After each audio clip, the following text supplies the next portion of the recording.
ಇದಕ್ಕೆ ಒಂಚೂರು ಒತ್ತಡ ಮಾಡೋಣ ಹಂಗೆ ಹಿಂದ್ಕೊಂಡ್ ಕೊಟ್ಟಂಗೆ ಒಂದೇ ಒಂದೇ ಮಾತರಂ ಮಾತರಂ ಒಂದೇ ಮಾತರಂ ಮಾತರಂ ಮಾತರಂ ಒಂದೇ ಮಾತರಂ ನೇಹ ಸಾವಿಗೆ ಮತಾಂತರ ದಾಳಿಗೆ ಒಳಪಟ್ಟು ಸಾವಿಗೀಡಾದ ಸಹೋದರಿ ನೇಹಾರವರಿಗೆ ಬೇಕೇ ಬೇಕು ಬೇಕೇ ಬೇಕು ನೇಹ ಸಾವಿಗೆ ಕೊಲೆಗಡೆ ಮಾಡಿದ ಕೊಲೆಗಡುಕ ಫಯಾಜನಿಗೆ ಕಠಿಣ ಶಿಕ್ಷೆ ಕೋಳಿ ಫಯಾಜನಿಗೆ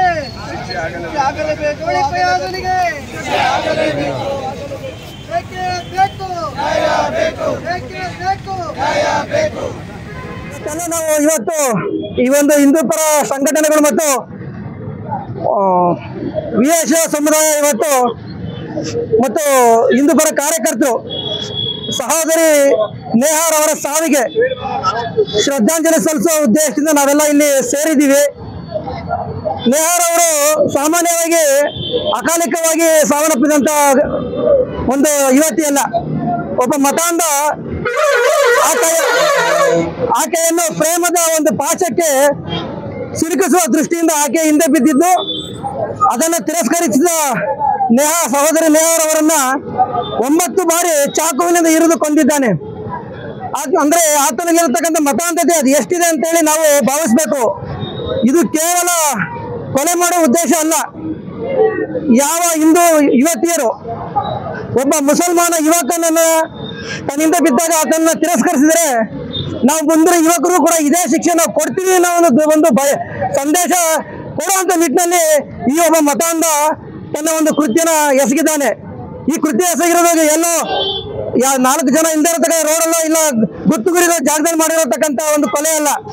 ಒಂದು ಪ್ರದೇಶದ ಕಾಲೇಜಿನ ಆವರಣದಲ್ಲಿ, ಆ ಕಾಲೇಜಿನ ಆವರಣ ಹೊರಗಡೆ ಬರಬೇಕಾದ್ರೆ ಸೆಕ್ಯೂರಿಟಿ ಇರ್ತದೆ, ಮತ್ತೆ ಅಲ್ಲಿ ಇರ್ತಕ್ಕಂಥ ಸಿಬ್ಬಂದಿಗಳೆಲ್ಲ ಇರ್ತಾರೆ, ಮತ್ತೆ ಶಾಲಾ ಕಾಲೇಜು ಇರ್ತಾರೆ. ಇಷ್ಟೆಲ್ಲ ಒಂದು ಸೆಕ್ಯೂರಿಟಿ ಇದ್ರೂ ಕೂಡ ಒಂದು ಯುವತಿ ತನ್ನ ವಿದ್ಯಾಭ್ಯಾಸಕ್ಕೆ ನಡೆಸಕ್ಕಂತ ಶಾಲೆಗೆ ಹೋಗೋದು ಕೂಡ ಆಗದ ಸ್ಥಿತಿಯಲ್ಲಿ ಇವತ್ತು ಆ ಮತಾಂಧ ಆಕೆಯನ್ನು ಹಿಡಿದು ಕೊಂದಿದ್ದಾನೆ. ಈ ಒಂದು ಕೊಲೆ ನಿಜಕ್ಕೂ ಕೂಡ ಹೇಯ ಕೃತ್ಯ. ಇಂಥ ಕೊಲೆಗಡಕರನ್ನ ನಾವು ಕಠಿಣ ಶಿಕ್ಷೆ ಗುರಿಪಡಿಸಬೇಕು. ಇಲ್ಲವಾದ್ರೆ ಸಾರ್ವಜನಿಕರಾಗಿ ಅವ್ರನ್ನ ಹಸ್ತಾಂತರ ಮಾಡಿದ ಸಂದರ್ಭದಲ್ಲಿ ನಮ್ಮಂತ ಯುವಕರೇ ಆತನಿಗೆ ಕಠಿಣ ಶಿಕ್ಷೆಯನ್ನು ನಾವು ಕೊಡ್ತೀವಿ. ಹಾಗಾಗಿ ಈ ಯುವತಿಗೆ ಒಂದು ಸಾವಿಗೆ ಸಂತಾಪವನ್ನು ಸೂಚಿಸುವ ದೃಷ್ಟಿಯಿಂದ ನಾವೆಲ್ಲ ಒಂದು ನಿಮಿಷಗಳ ಒಂದು ಮೌನಾಚರಣೆಯನ್ನ ಆಚರಣೆ ಮಾಡಬೇಕು ಅಂತೇಳಿ ನಮ್ಮಲ್ಲಿ ನಾನು ಕೇಳ್ಕೊತೀನಿ.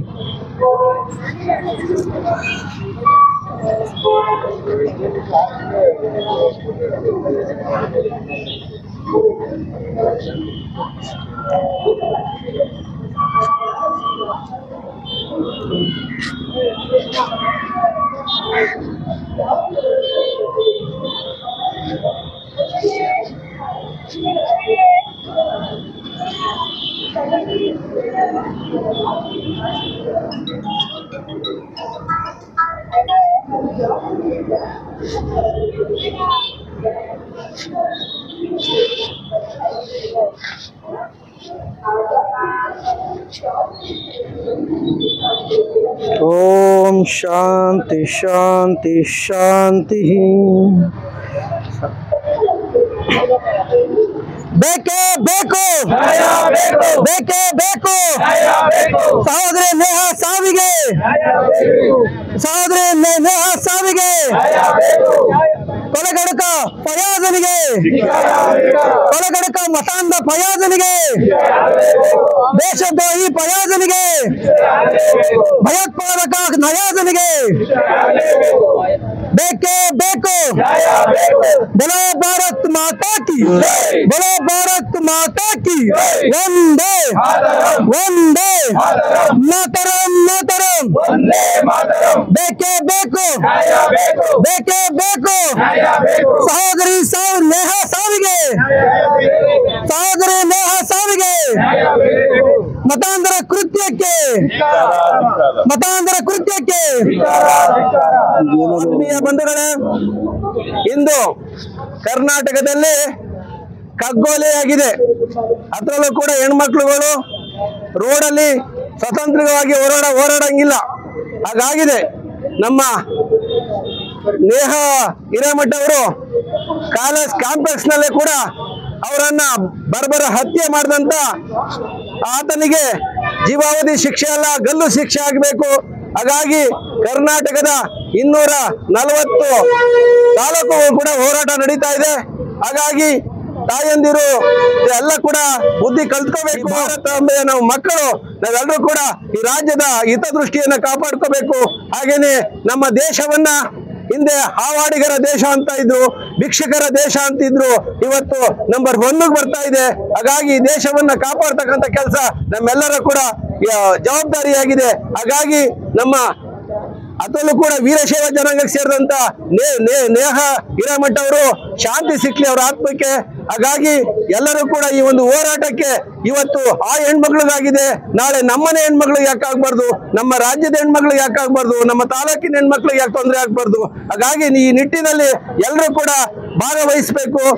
ಈ ಒಂದು ಸುಸಂದರ್ಭದಲ್ಲಿ ನೇಹಾ ಅವರ ಆತ್ಮಕ್ಕೆ ಶಾಂತಿ ಸಿಕ್ಲಿ ಅಂತ ಹೇಳ್ತಾ ನನ್ನ ಮಾತಿಗೆ ವಿರಾಮ ಕೊಡಿಸ್ತಾ ಇದ್ದೀನಿ. ಬಲೋ ಭಾರತ್ ಮಾತಾ ಕಿ, ಬಲೋ ಭಾರತ್ ಮಾತಾ ಕಿ. ಜೈ ಜೈ ಶ್ರೀರಾಮ್, ಜೈ ಜೈ ರಾಮ್, ಜೈ ಶ್ರೀರಾಮ್. ನಮಸ್ಕಾರ, ನಾನು ನಿಮ್ಮ ಪ್ರೀತಿಯ ಡಾಕ್ಟರ್ ಶ್ರಾವ್ಯ ಎಸ್ ರಾವ್. ನೀವು ಭಾವಸಿಂಚನ ಯೂಟ್ಯೂಬ್ ಚಾನೆಲ್ಗೆ ಸಬ್ಸ್ಕ್ರೈಬ್ ಆಗಿಲ್ಲ ಅಂದ್ರೆ ಇವತ್ತು ಸಬ್ಸ್ಕ್ರೈಬ್ ಆಗಿ. ಧನ್ಯವಾದಗಳು. ನಾನು ಮೊದಲು ಲೂನಾಲ್ ಓಡಾಡ್ತಿದ್ದೆ, ಆಮೇಲೆ ಒಂದು TVS 50 ತಗೊಂಡೆ, ಆಮೇಲೆ ಒಂದು ಬೈಕು, ನಂತರ ಒಂದು ಪ್ರೀಮಿಯರ್ ಪದ್ಮಿನಿ, ಆಮೇಲೆ ಒಂದು ಮಾರುತಿ ಎಸ್ಟೀಮ್, ಅದೊಂದು 9 ವರ್ಷ ಆಯಿತು. ನಂತರ ಒಂದು ಸ್ಕೋಡಾ, ಈಗ ಇನ್ಯಾವುದೋ ಕಾರು. ಈ ಥರ ಎಲ್ಲರ ಲೈಫು ಶುರು ಆಗೋದು ಸಿಂಪಲ್ ಆಗಿ ಒಂದು ಸೈಕಲಲ್ಲಿ ಶುರುವಾಗಿ ಸ್ಟೆಪ್ ಬೈ ಸ್ಟೆಪ್ ಬೆಳೀತಾ ಹೋಗ್ತೀವಿ. ಬಟ್ ಇದೆಲ್ಲ ಆಗಕ್ಕೆ ನನಗೆ 30 ವರ್ಷ ಆಯಿತು. ಒಂದೊಂದು ಹಂತದಲ್ಲಿ ನಾವು ಯೋಚನೆ ಮಾಡೋ ರೀತಿನೇ ಬೇರೆ ಥರ ಇರುತ್ತೆ. ಅಂದರೆ ಮೊದಲು 2 ಲಕ್ಷ ರೂಪಾಯಿ ಬ್ಯಾಂಕಲ್ಲಿದ್ದರೆ ಸಾಕಪ್ಪ, ಆಮೇಲೆ ಸಾಲಲ್ಲ 8 ಲಕ್ಷ ಬೇಕು, ನಂತರ ಇನ್ನೂ ಕನಸು ದೊಡ್ಡದಾಯಿತು. ಹೀಗೆ ಮೊದಲು ಹೊಟ್ಟೆಗಾಗಿ ಹೋರಾಟ ಆಗುತ್ತೆ, ಆಮೇಲೆ ಸುರಕ್ಷತೆ, ಮನೆ ಕಟ್ಟಬೇಕು ಅಂತ ಅನ್ಸುತ್ತೆ, ನಂತರ ಪ್ರೀತಿ, ಪ್ರೇಮ, ಹೆಂಡತಿ, ಮಕ್ಕಳು ಅನ್ನೋದ್ ಕಡೆ ಮನಸ್ಸಾಗುತ್ತೆ. ಮಧ್ಯದಲ್ಲಿ ಈ ಪ್ರಶಸ್ತಿ, ಪುರಸ್ಕಾರಗಳು ನಮ್ಮನ್ನ ಗಮನ ಸೆಳೆಯುತ್ತೆ. ಕೊನೆಗೆ ನೆಮ್ಮದಿ, ಸಂತೋಷ, ಸಮಾಜಕ್ಕೆ ಏನಾದ್ರು ಕೊಡಬೇಕು ಅಂತ ಅನ್ಸಕ್ ಶುರುವಾಗುತ್ತೆ. ಈ ಒಂದೊಂದು ಹಂತದಲ್ಲಿ ನಮ್ಮ ಆಸೆಗಳು, ಅಗತ್ಯಗಳು, ಆದ್ಯತೆಗಳು ಏನೇನಾಗಿರುತ್ತೆ, ಒಂದು ಹಂತದಿಂದ ಮುಂದಿನ ಹಂತಕ್ಕೆ ಸುಲಭವಾಗಿ ಏರುವುದು ಹೇಗೆ ಅನ್ನೋದನ್ನ ಒಂದು ಸರಳವಾದ ರೀತಿಯಲ್ಲಿ ಹೇಳಕ್ ಹೊರಟಿದ್ದೀನಿ ಪುಸ್ತಕ ರೂಪದಲ್ಲಿ. ಹೆಸರು ಪ್ರೀತಿಯಿಂದ ರಮೇಶ್. ಸಮಯ ಮಾಡ್ಕೊಂಡು ಓದಿ, ಇದರಿಂದ ನಿಮ್ಮ ಜೀವನ ಬದಲಾಗಬಹುದು. ಯಾಕಂದ್ರೆ ಇದರಲ್ಲಿರೋ ವಿಷಯಗಳಿಂದ ನನ್ನ ಜೀವನ ಬದಲಾಯಿತು.